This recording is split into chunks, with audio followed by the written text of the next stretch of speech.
bricks, it is the east, and Juliet is the sun.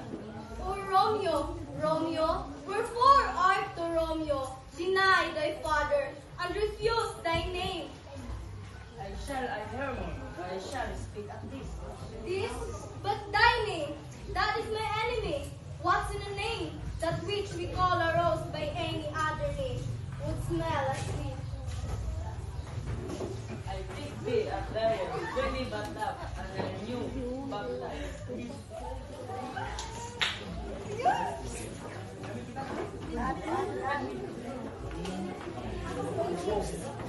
Tensions escalate as Tybalt, Juliet, hot-headed cousin, challenged Romeo to a duel.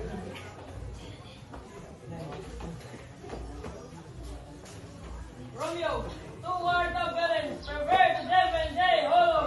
I do pretties, I never injured thee, but thou hast made me effeminate, and in my temper certain killer sting.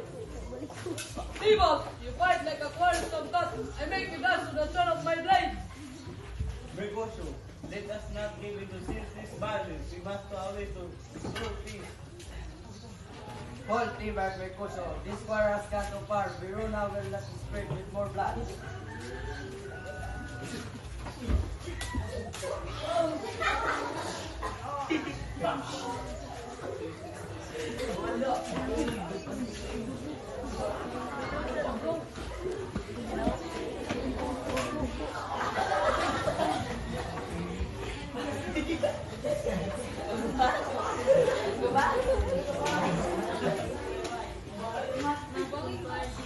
For two are the jealous, beautiful, was the deed, we weep.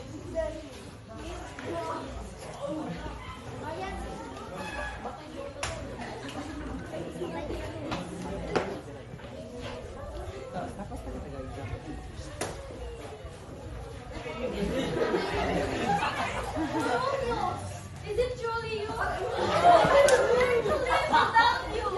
Let us be together, even in death.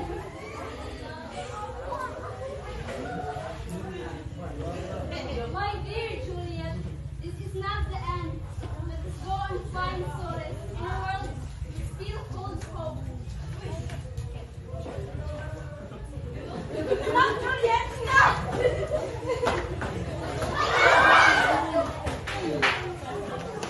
The final tragic reunion brings an end to the lives of Romeo and Juliet, leaving Verona forever changed.